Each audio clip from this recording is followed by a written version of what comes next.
Assalamualaikum warahmatullahi wabarakatuh.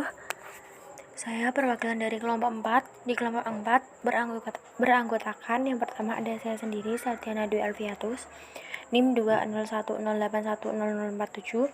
Yang kedua ada Siska Maharani, NIM 20108100049. Yang ketiga ada Nurul Hikmah, NIM 20108100065. Yang keempat ada Alfiatur Rahmah, NIM 18108100067. Di sini saya akan menerangkan materi tentang kofaktor, koenzim, holenzim, dan apoenzim.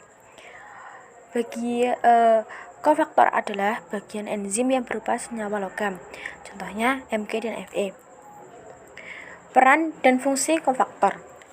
Kofaktor berperan baik membantu proses katalisis oleh enzim maupun penyusunan struktural yang penting. Fungsi dari kofaktor adalah umumnya untuk memantapkan ikatan antar substrat pada enzim atau mentransfer elektron yang timbul selama katalisis.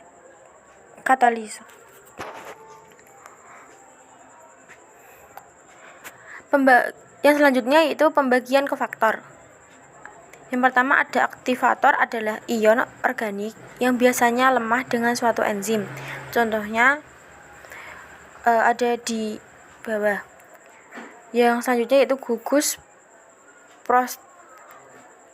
prostetik ikatan kovalen. Lalu selanjutnya dapat berupa senyawa organik tertentu, vitamin, ion logam.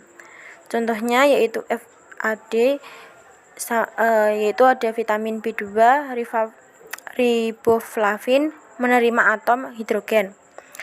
Yang selanjutnya yaitu ada ion logam, sitoktrom sebagai pembawa elektron pada Fe. Selanjutnya akan dilanjutkan oleh teman saya. Oke, yang selanjutnya yaitu ada koenzim. Koenzim adalah bagian enzim yang berupa senyawa organik. Koenzim sendiri yaitu memiliki beberapa sifat. Yang pertama yaitu merupakan senyawa organik. Yang kedua yaitu tahan panas.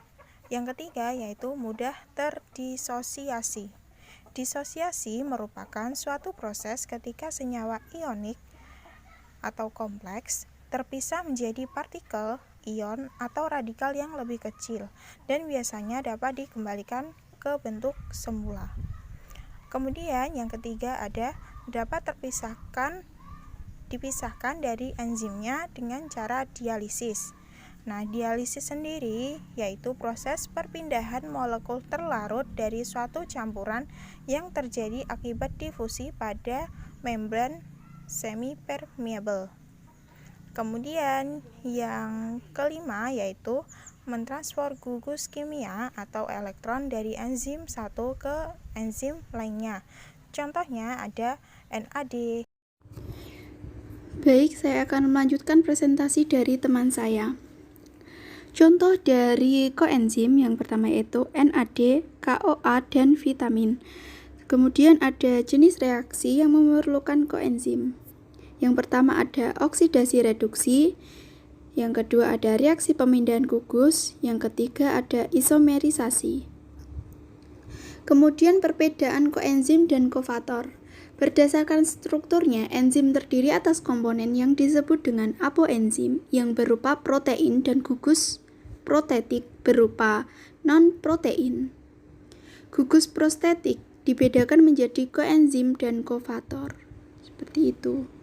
Yang kemudian ada holoenzim. Holoenzim adalah enzim kompleks yang terdiri dari protein dan non-protein. Yang keempat ada apoenzim. Apoenzim adalah bagian enzim yang berupa protein. Sekian presentasi dari kelompok kami. Apabila ada salah kata, kami mohon maaf sebesar-besarnya. Terima kasih sudah memperhatikan presentasi kelompok kami. Wabillahi taufiq wal hidayah. Wassalamualaikum warahmatullahi wabarakatuh.